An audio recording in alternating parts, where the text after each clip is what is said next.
And welcome to another edition of Chocolate Talks with your hosts, Conishiwa, Tyanna, and me, Jeffrey. Hey. So today we're going to get down to it, and Tyanna is going to come up with our first topic, and it will be on red flags. So without further ado, Tyanna will get to talking with you on the subject of red flags. So, Tyanna, there you go. Okay, so I was reading this article, you guys, and it was going over the top 10 red flags in a relationship that you should look out for. So number 1 is overly controlling behavior. 2, lack of trust. 3, feeling low self-esteem. 4, physical, emotional, or mental abuse. 5, substance abuse. 6, narcissism. 7, anger management issues. 8, codependency.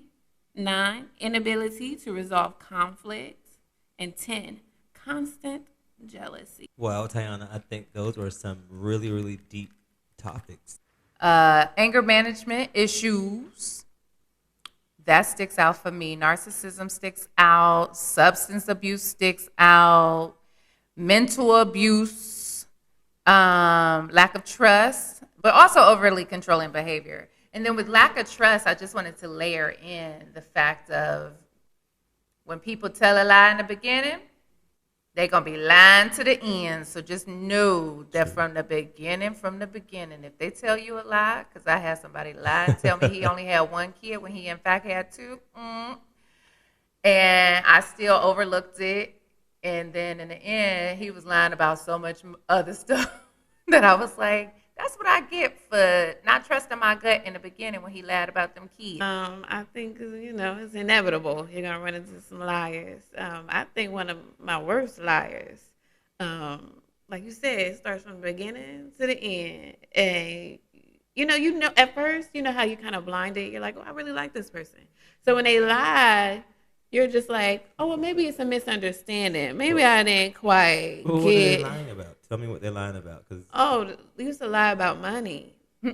Yeah, used to lie about money. I knew a guy who would lie about his living circumstances, the amount of money he was bringing in, and, all of that connected to it. And it was just lie after lie. And have you ever been out to dinner with someone and then they come up with an excuse as to why they can't pay, but supposedly... Girl, you talking about our lunch today? I told you I left my wallet. I'm talking about in relationships, even though this is a relationship, but it's a different kind of relationship. I mean, I had a guy tell me one time, I have 100 and I don't want to break my 100. Do you mind paying?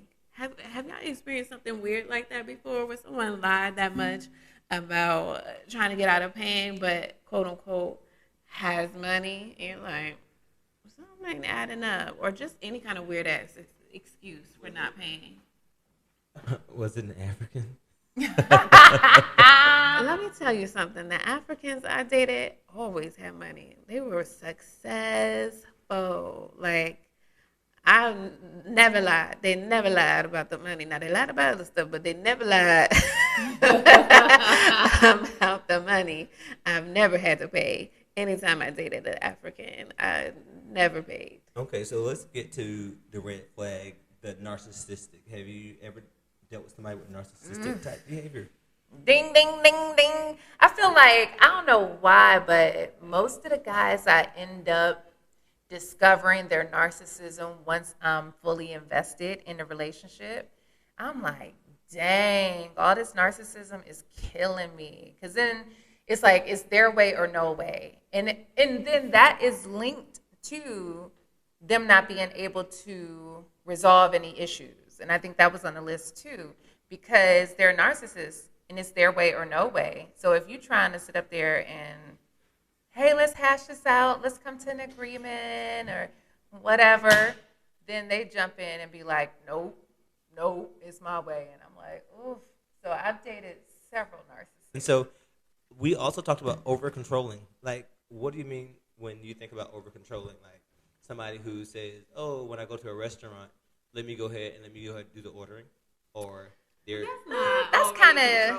I don't think that... Well, it can be a start of a sign. So if you're dating a person and, the first date, he orders because he wants to pair some wines with the food. That's kind of cute.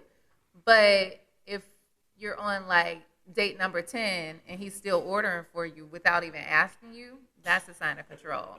And that's where I'll be like, wait, this date 10, hold up, Girl, bruh. that guy is just showing you that he loves you, and so he wants to just cater to you. But he don't know if I'm hungry for shrimp or if I'm hungry Eat for the steak. cake, anime. But what if it's cultural? What do you mean? know, like different cultures have different ways that men, work in a relationship. Some of the guys think that, hey, this may be my place to go and order.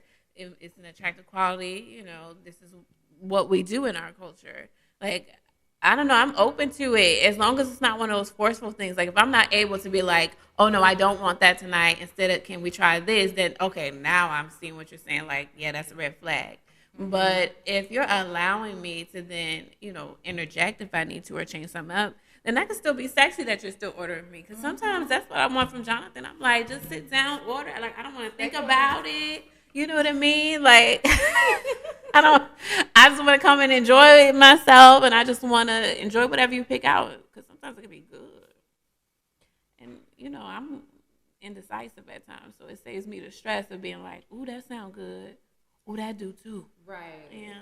But I also think with over-controlling, I had a friend who was dating this guy, and from the beginning, let me take you shopping.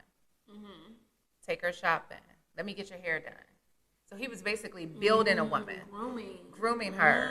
And it was like, oh, I need you to wear that dress that I bought you. I need you to have your hair done all the time. I need you to wake up and put makeup on. In the beginning, it was cute.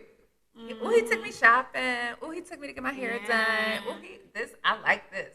But then it became, no, this is the standard. Mm-hmm. So you can't walk out the house looking messy, ever, when we're together. Do you think that's bad? I think that's over-controlling behavior. Because what if I want to just wake up being honest. And just be me? But but you look good. So I get it. But my friend did too. Yeah. And I understand. Yeah, I think the guy was just like used to what he typically liked, which is, girls who look like video vixens. And so he was trying to make a video vixen every day out of my friend. Mm-hmm. And that didn't last. I want to have a video vixen every day. A guy video vixen. But what about a Netflix and chill night? Is that every day? I love those too. Yeah. But that's what I'm saying. Mix it up. Men think differently. And there's nothing wrong, but I get it. But I understand that because when you say grooming, you're basically saying, oh, this is how I want somebody to be. And I think in relationships, people can become over controlling, and it is a part of grooming because, like, say for instance, in my relationship, I'm eating because Almond's gonna get upset if I don't finish my food or if I don't eat what he has, and so it's like, girl, I want ramen noodles too. You know what I'm saying? Why can't I have ramen noodles? You're giving me steak and blah blah blah blah, and I'm like, no, I would prefer the ramen noodles. Yeah, but to me, that's controlling because I would prefer something more simple, and then you're like, let me give you this, and if I don't want it, then it becomes a fight because, oh my gosh, look how much special stuff I've done for you, blah, blah, blah, blah, blah. So I've never looked at it as over-controlling because I am a male. So I guess that could be a part of control because if something comes on my plate and I know if I don't eat it all, I'm going to be questioned like, oh, you don't want that?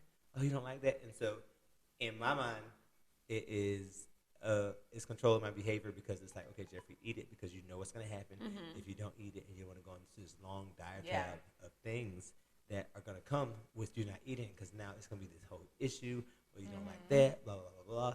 You know what I'm saying? But I totally understand. Because I think it's important you brought that up because there's not just one type of controlling behavior. We always think of it as like a aggressive action, but sometimes it can be very subtle and yet still have the same damaging effects. And I was just going to say also, it sounds like what you're doing is compromising. So instead of having the discussion and being like, hey, I just wanted ramen noodles. I didn't ask you to make that steak, eggs, and whatever else you made for me.